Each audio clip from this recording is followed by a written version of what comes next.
The sea has never been friendly to man. At most, it has been the accomplice of human restlessness. Hello there, this is the Misanthropic Lord, and welcome to another game in my series, Sunless Sea. Sunless Sea is one of the more interesting games I've ever played. It's a game that you can get lost in, but it's also very slow-paced. The action in it isn't very good, for lack of a better term. I'll show you a little bit of it, and I don't foresee myself doing an entire Let's Play of this by any means, but it's a fascinating story-driven game that has a lot of depth and interest to it.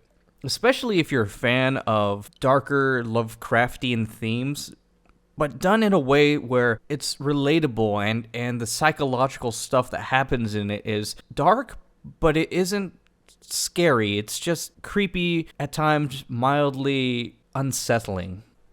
The setting of this game takes place in Fallen London. Fallen London was created for a web browser game that came out, I believe, 5 or 6 years ago. Maybe a little bit more than that. My sense of time is a little skewed. It's a Victorian-era London that has sank into the earth. You play a character who becomes a sea captain inside the crust of the earth, trying to figure out where you belong in everything. In the game itself, you'll find many mysteries. You will see many terrible, horrible creatures, scary characters, but interesting companions. The game itself is not very fast. It's almost like you're playing a graphic novel, or maybe taking part in an interactive Penny Dreadful from the past. There's so much story, but it's so slow. It's so slow that you need to invest so much time in order for anything to pay off. And having to invest is by no means a knock on this game. It's amazing. If you have the time, if you read through the tomes and pages of story that this game has, it will envelop you in all of its tentacle, non-hentai fashion. What really elevates this game from just being a good indie game, for me at least, is how it captures the atmosphere. How it feels like to be someone sailing off into the unknown, into the real unknown, knowing that there's discovery beyond the scope of the horizon. But there's also danger and uncertainty in that discovery. And there's that excitement, but also that intrepidation of going beyond what you already know. And when you really think about it, isn't that the point of games? Isn't it supposed to show you something you haven't seen before? Or angle something in such a way that even something that you thought you knew your entire life looks so indescribably different that you can't believe that you didn't see it from that angle before? If you wanted to, you could play this game as a complete grind fest. You could just trade in different materials, going from one port to another over and over and over again, and you could probably succeed. It wouldn't be very fun, but you could succeed in doing it. And you'd be missing the entire point. But that's the way someone would want to play it. And it doesn't stop them from doing that, from making that decision. All the game is doing is handing you a choice. Do you want to play it safe? Do you want to do what you've always done? Or do you want to figure out if you can do something else? If you can sail beyond the horizon? That you can be different and do different things and be successful or not successful. Maybe you fail, maybe everything you know falls and crumbles, but at least you will have tried. At least if you will have tried. Water and the sea and the ocean is something that I've always been very close to, personally, me, myself. In a sense, it's very allegorical. People have always wanted to see and discover the unknown. They always wanted to have adventures and go out and do great things, see something that no one else has seen, and discover things that people will remember for the ages. When I was a kid, I remember I would sit on my dad's lap he was a big fan of Dungeons and Dragons games, like the old computer RPGs that said that they were the first 3D games.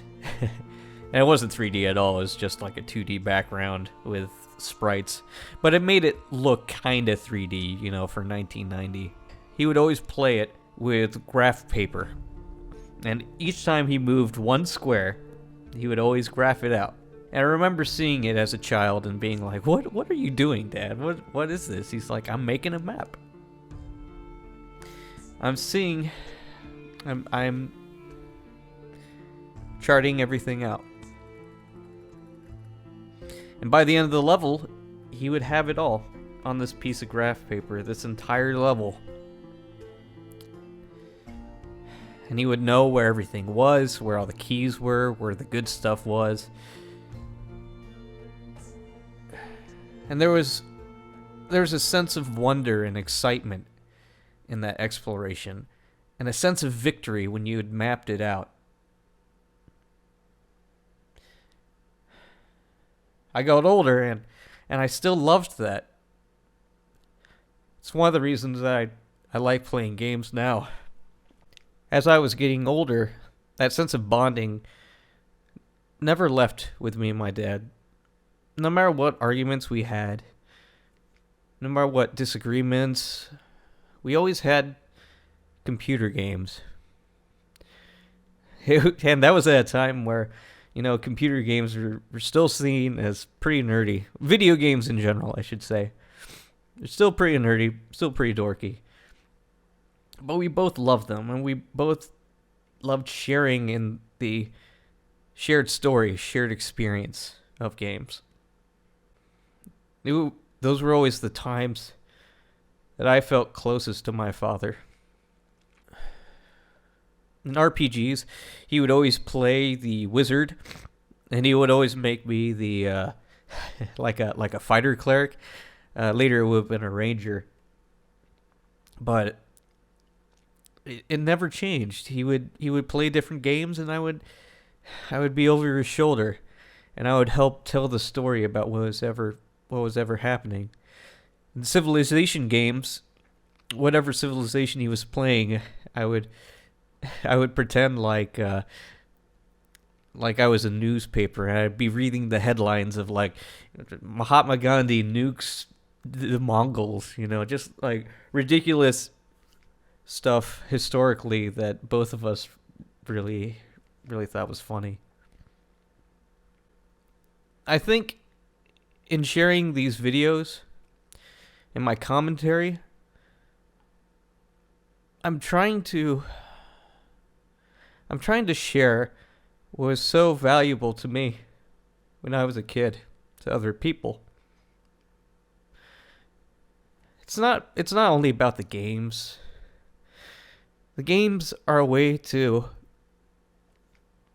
find out what we like, what we dislike, what makes us happy, what makes us sad, what makes us thoughtful.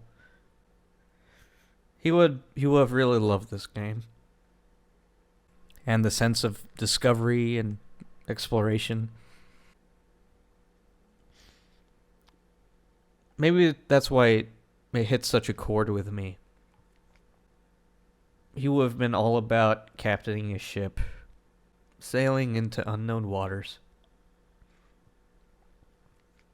And I miss that. And in sharing this, I hope that some little bit of that feeling stays alive.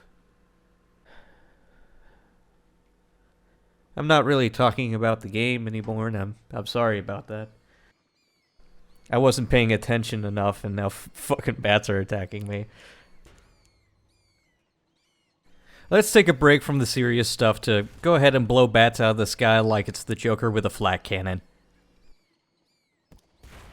There we go. A little superfluous violence makes anyone feel just a little bit better. And we can now pick up the slurified bats in order for supplies. That's always nice. I guess really nothing more needs to be said. I think I'll end this episode here. It feels like a good place to do it anyway. If you like this, please like, share, and subscribe. I'm going to keep playing for a little bit. Let's just see what's over the horizon. This is the Misanthropic Lord, signing off.